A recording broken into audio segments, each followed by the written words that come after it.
You know, to tell you the truth, I admire students who can learn like some people scan.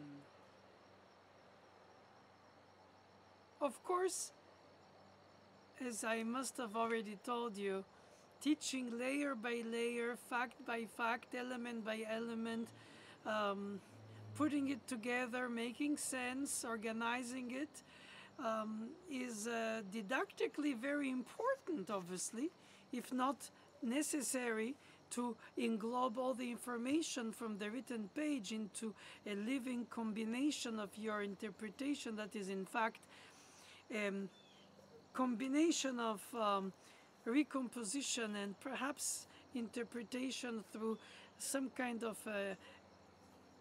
improvisation, even if you're not really allowed other than the notes that are on the score, because somehow by playing them your brain imagines there are alternative options to fill up the space. The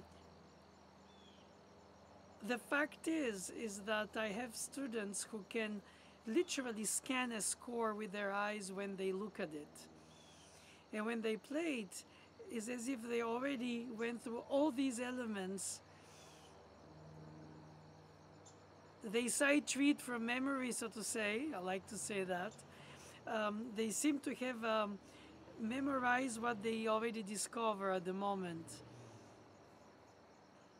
And I find that beautiful because it shows that the strength of intuition, call it improvisation, call it imagination, is unbelievable strength. It's unstoppable.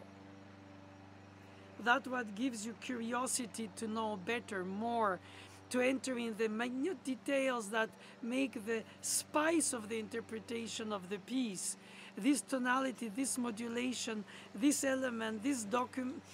If you feel like you're entering inside the thought of the composer, in fact, in the innuendo of the hints, not even the piece itself is a finished product. You're jubilant inside the piece. For instance, there is a chorale by Bach for organ from the prelude chorals called In Dulci Jubilo, in gentle jubilation, and you have the theme la la la do re mi fa mi in whole notes and half notes, which he plays with the pedals in canon to the right hand on one of the manuals of the organ, playing la la la do re mi fa mi in long values in canon. And then the decorative portion is written in triplets. Sa fa mi fa re do re si la la sol la fa mi fa re do la la la la la do mi re do re si la sol la sa fa mi fa re do re si la sol la fa mi fa re la, between the left hand and the bottom part of the right hand, so decorating in beautiful canonic imitations the long values of this A major jubilant chorale of Martin Luther that he made on the organ. So when you hear that piece, it seems built with enormous intensity of elements that are superimposed, and at the same time incredible transparency of clarity, of lightness, of you. It's uplifting. There's no downbeat, literally. Of course there are, but they're not down. They're uplifting downbeats, so to say. La la la do re mi fa mi. Sa fa mi fa re do re si la sol fa mi fa re do re si la la la la do mi re do re si la sol la sa fa mi fa re do re si la sa fa mi fa re do re si la sol la fa mi fa re la. So it sounds like a phosphorescent element of light. It sounds like, in another analogy, like a source of which so much creative juices come out of. Would it be, was Bach means in German source anyway, but, or small river coming from the source. That doesn't mean much, it's just the name. But no, really, oh my God. Sa fa mi fa re do re si la sol la fa mi fa re la la la la la do mi re do re si la si sol la. And that's the beauty. Probably people who like mathematics find beauty in some equations because their complexity is in the simplicity of the way of presenting it. I understand that aesthetically those things matter only to those who are introduced into the matter, without which they probably just don't even have the tools to scan it, so to say. And what is striking with students who are so intuitively gifted, that's probably the word that has to be used, talented, well, I don't know what to call it, all that. Sometimes I call it intuition for lack of better word. But they seem to know all that. They don't need me to explain layer by layer, note by note, organize and superimposing one play one. Of course, it helps. And then you put it back together after you dismantled it, so you're so curious to know how it works. So that's the curiosity of the intellect, combined to the sound production that these combinations make. That's why I find Bach so incredibly enthusiastic composer, because his complexity is not based for the sake of it. It seems like his complexity is a simplicity multiplied by many voices. And in a way, it remains whistleable, like you whistle in the street. I don't know how to whistle well, but if I would, I would. Or the chorale, re, sol, si, do, re, sol. And re, do, si, re, sol, si, do, re, sol. I know solfeging is easy to chew music, speak it, sing it, put it in your mouth, taste it. You don't even need fingers for that. Of course, he cannot do much than one voice at a time. But I think that there's a jubilation in the complexity when it's transparent in its jubilant simplicity. It's not simple, it's clear. So the simplicity is not for simplification, complicated. As a matter of fact, Albéniz's Iberia, very layered, very complex, very polyphonic, as if the voices, unlike in Bach, listen to each other alternatively. In his music, it seems like they talk over each other constantly. But they do. It's so exciting to play, to hear, like Eritania and do, re, mi, fa, sol, la, si, fa, mi, fa, re, mi, re, do, si. Always elegant, full of stuff, bubble. Yeah.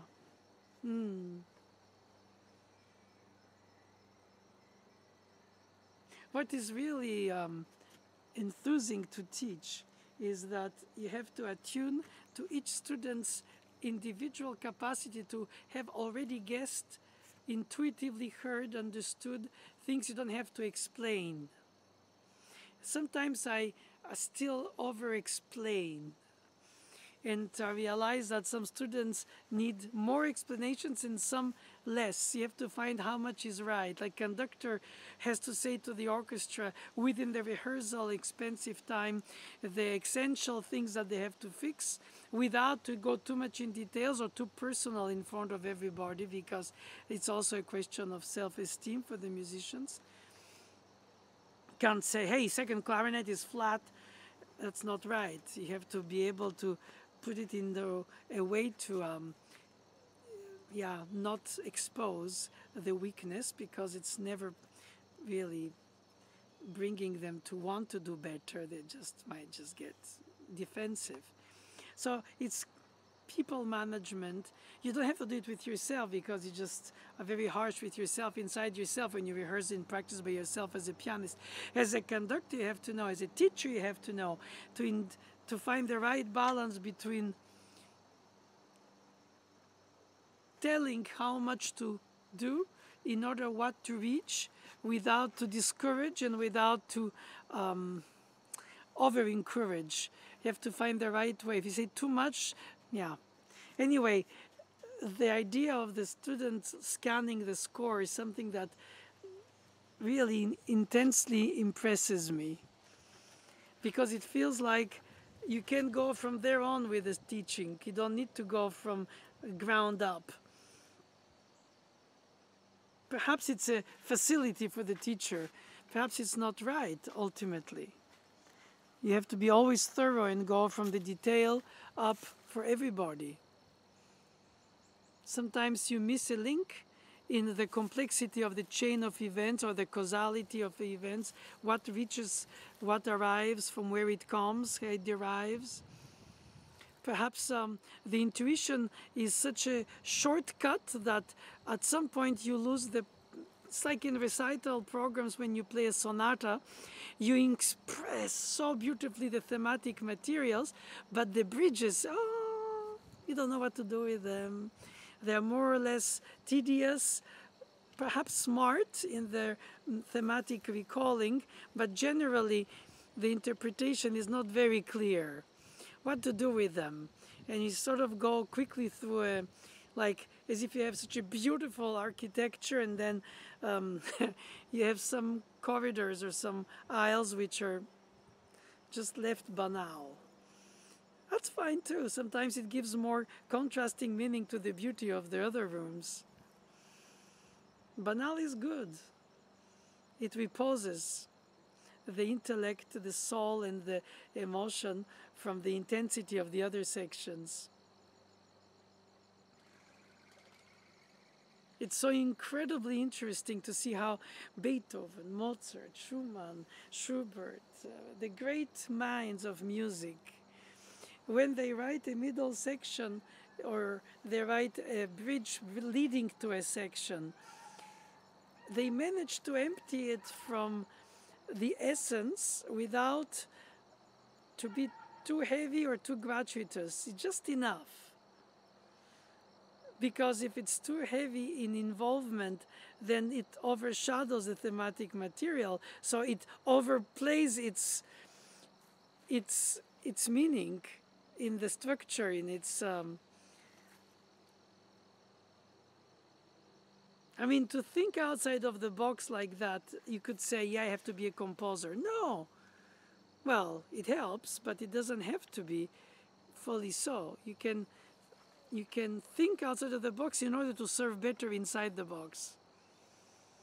And not the contrary, to think, oh, once I think outside of the box, then I'm so free with the piece that I don't play it anymore, so I'm no more her text, it's your text, my text, his text, their text. No. Well, during the performance, you can choose to a little bit take off away from the details that you practiced, because you connect dots, you go towards a direction. It's where you go that matters, not only every beat together or every beat in place. Sometimes, okay, you can have a little bit of dislocation on the on the way to the point of arrival, the punctuation, the cadence, the finality of all this build-up of chromatic rising or singing contrapuntal sequence.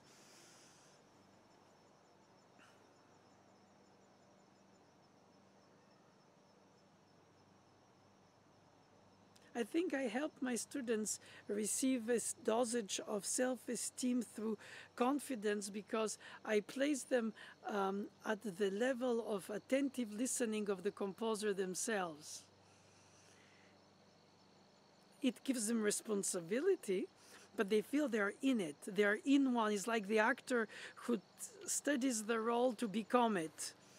And at some point, you're not playing to act, you are the role. You are the character. There is not even a thin leaf between you and the character. You are it. And then there's a difficulty not to overplay it, because then it's a temptation. No, sky's the limit. When will I organize myself so I don't seem to be exaggerating everything?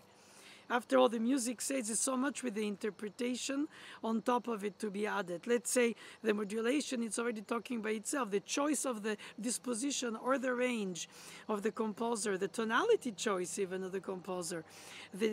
All these elements are already so evocative of the respect that you have to have for the piece, but also they're evocative of the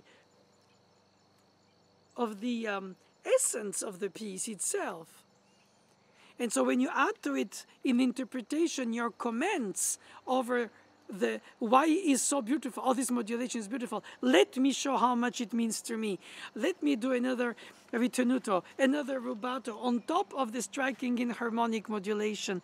So I'm going to do a striking comment over the striking modulation. I overstrike. It's exactly the problem of not underplaying by being too objective and not overplaying by being too subjective. Oh my God, it's so beautiful. It means so much to me. I have to show it. I have to express it. I cannot not. Everything is meaningful and beautiful in this garden. Richter used to tell me, smell every second rose. Easy to say, but which one? After all, if all of them are meaningful, when I see the nature around, every leaf is meaningful. Okay, every second leaf, every third leaf, how the light goes over it and how the light does the shadows. And these things are very meaningful and beautiful and at the same time so incredibly ephemeral, because in a few minutes the sunlight rays will pass on another place and all of a sudden they'll be darker. And I would think, okay, unicorda, no, less unicorda, perhaps middle pedal, no, finger pedal, connecting some to overlap the legato, to have a singing legato rather than a spoken played legato. Whew. I also scan the score, but perhaps I don't render the same way. In fact, we all scan at different levels the score, more or less, and then we don't give the same reading of it through our playing. Intelligent score reading, intuitive score reading, educated score reading, and then too much rules in score reading. Oh yeah, the grace notes half of the value, yes, but not always. But why? But how? Is it an appoggiatura? Is it just a decoration, or is it really thematic? Mi, re, do, si, la, or mi, re, do, si, la, mi, re, do, si, la. Slightly uneven or snappy. Mi, re, do, si, la. Almost together. So a grace note is a piccato, spiccato, or pizzicato. Well, you cannot. Well, you can, actually. Who's to say that you're wrong or right, other than your own consciousness, the teacher, the publisher, the musicologist, and the rest of the musical world of recordings? But other than that, you have to remain capable of thinking by your own self. And not only by the ear, but also by the eyes when you have a chance to look at the score and read into it and say, okay, all this is already said in it. When I play it, I have to find what is so meaningful to me that I want to highlight in this section. In a way, I don't need to highlight anything since it's already written for me. I don't have to make it, I don't have to save it, I don't have to compose it, I don't have to rethink it, it's already there. All I have to do is state it as notated. But within the notation, there are so many innuendos that can be understood, misunderstood, or over-understood, or ignored. It's fantastic when you help a student focus, filter.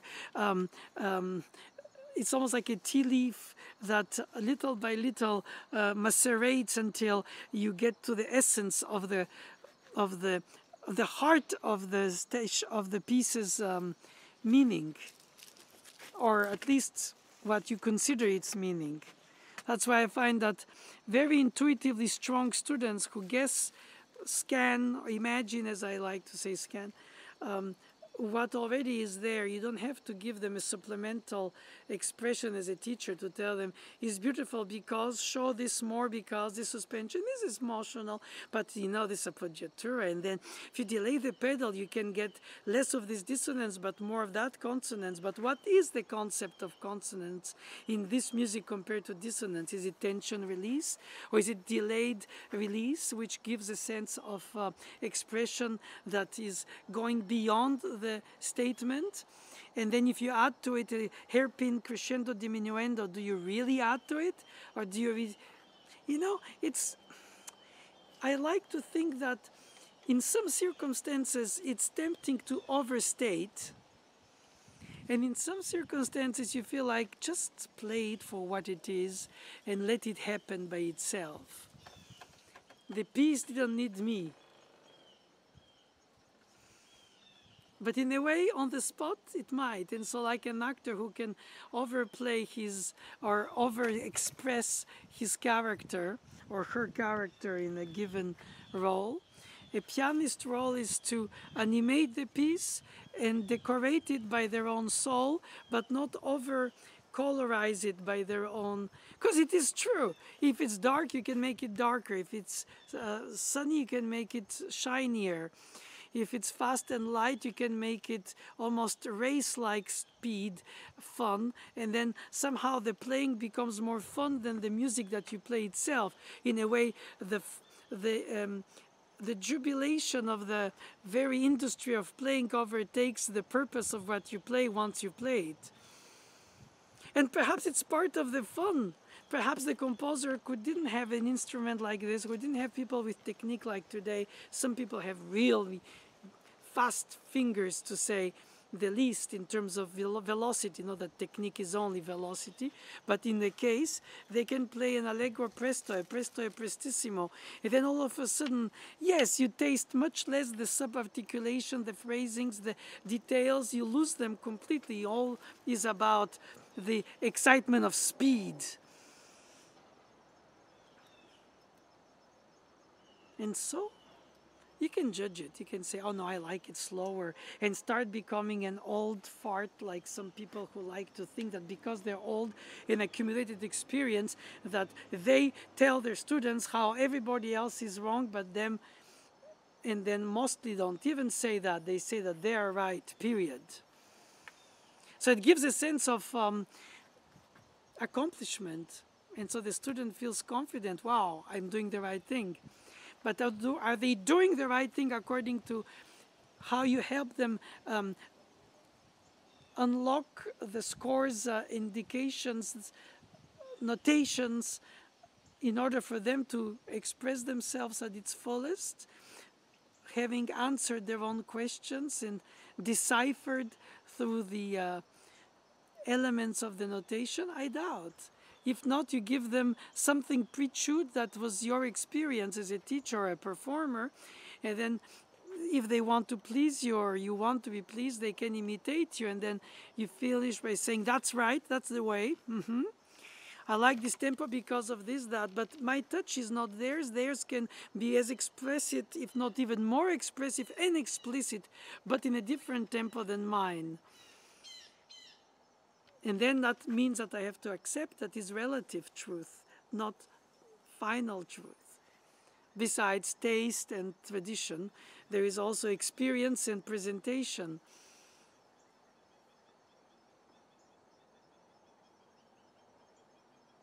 So in fact, teaching, conducting, explaining, organizing music through several or a single performer is all about having a clear soundscape, tone painting image in your mind, and making sure that you express in words, or you display in your performance interpretational tools of effects only what enhances without to overstate, or bring out without to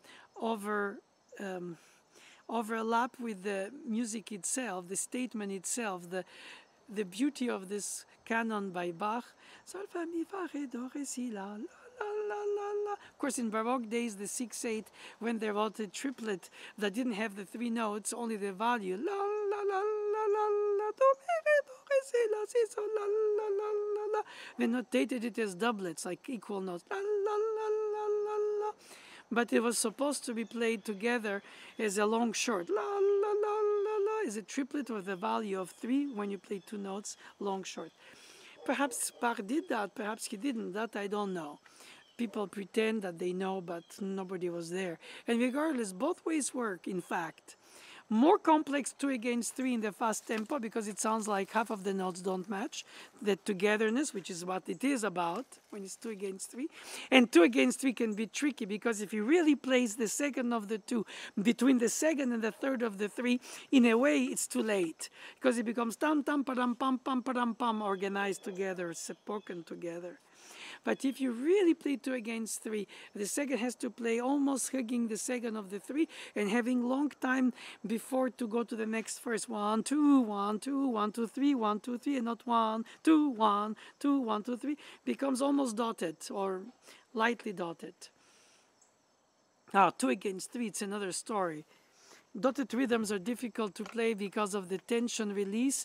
How less Mademoiselle Boulanger always said, there's nothing more difficult than a dotted rhythm. It's either over-dotted, either tripletized. It's not wrong. I mean, she didn't say it like that, but I simplified to say it. Perhaps I shouldn't simplify. I should say the length of the value, the long and the short, the pulse and the impulse, the tension and the release. Tam, pa-dum, pa-pum, pa-pum. Do you play heavier the release? Do you play lighter the release? Tam, pom, pom, pom, pom, pom, pom, pom. Oh, I'm 19th century with a heavier release. I'm 18th century with a lighter release. I am in the still Baroque and then still Galant and then early Classique. That is a lighter release. After that, the release becomes heavy, emotional, intense. The decoration becomes thematic. Ta-tam, ta-tam. Baroque is ta-tam, ta-tam, ta-tam, because you always go to the long value as the syllable that you want to bring out. And then it's this kind of rhetoric, this kind of clarity of the Baroque, even over-decorated in terms of ornaments and decorations, which are not the same but complementary, unmeasured, measured, designed, redesigned, over-designed, but still the real notes, the blue notes, the meaningful notes, the skeleton notes, the ones which are in the harmonic melodic component, they structure it, and everything else around is loosely decorative and becomes beautiful as one single like bouquet of, or it's a beautiful architectural design of some symmetric castle facade or church building. In other words, a gestural place in space of length and short, of light and shadows if it's in image, of tension and releases. So the dotted rhythm is one very important element of taking in account the purpose of it. Add to it a grace note to delay the long note or to make it more spiced in the expression, depending of the tempo and the mood, if it's a lament or a scherzo, or if a joke, as they say for Scherz in German, and or if it's something which carries itself so much that the 2 against 3 gives that sense of rhythmic looseness that is just necessary for a nonchalant flow of things, and then they find themselves together on the downbeat, but a lighter downbeat. So you feel like the music is flowing in such incredibly generous lightness that makes you feel so inspired. You feel like, oh my God, it's good living to hear this chorale by Bach, In dulci giubilo, la sa fa mi fa re do re si la. So if you play it la la la la la la la or la la la la la la la, written, read or written and then understood as a dotted compared to tripleted, and not strictly by 2 notes, equal quarter notes as written on the score. And he combines the flowing descent of the triplet sol fa mi fa re do re si la with the repeated notes la la la la. Of course, if they are la la la la or la la la la, but then during that time the other voice goes in imitation do mi re do re si la si sol la. The 2 voices play with each other. They overlap, they hug, it's like fishes in a fish tank, gracefully passing next to each other, around each other, above, under, in flowing element. I find that to be so obvious in the polyphony of Bach more than anybody else, because of the graciousness. Even if there are dissonances, they're provoked and they're tension released, they're emotionally driven, they have a purpose, not only a well, in Beethoven's fugal elements, especially in the piano works, you have a conflictual contrapoint. You have a conflictual polyphony. You have, because of the percussive instrument of the piano as an idiom, as a language by itself, the polyphony can become, if the character of the fugal element of the thematic material, which would be in subject and answer and contra-subject, then it becomes, wow, feisty. It becomes almost like an analogy of war, or some kind of battle, or some kind of contradiction.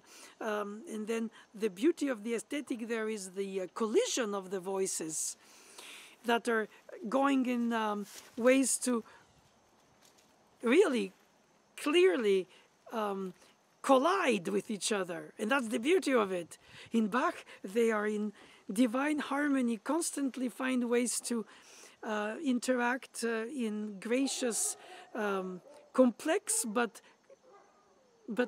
incredibly clear, the complex clarity. Oh, that's a good one.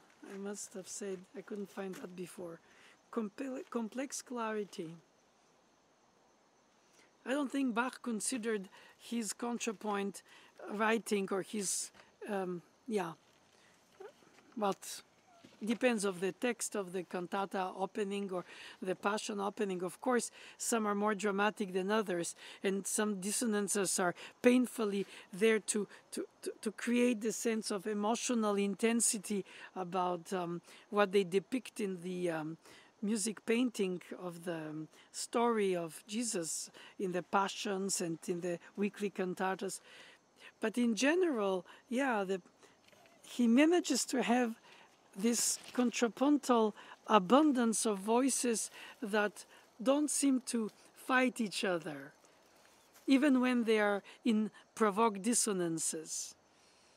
Whenever Beethoven likes or can or wishes or uses the contrapuntal pianism in the sonatas, especially with fugue, or even in the cello sonata number, the last one, the fifth one, the fugue with the cello and the piano, you feel like all the elements are in constant collision, but that's aesthetically also very enticing, but completely different as an approach of the polyphony or the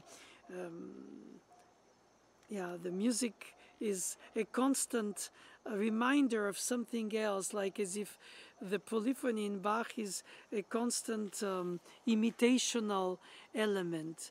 Oh, this looks like just this other leaf, but not completely. And then if I combine it with this lighting, it becomes this and that. We have to be able to scan them, understand them, and then, of course, translate them in through our playing or our whatever instrument we do, express through whichever.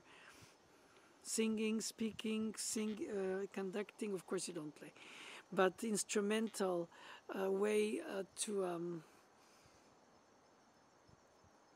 reach the level of their hearing before you even play them, to be able to hear what you're going to play, having read it as they heard it before they wrote it, since it wasn't de facto, was not written before they improvised or composed it.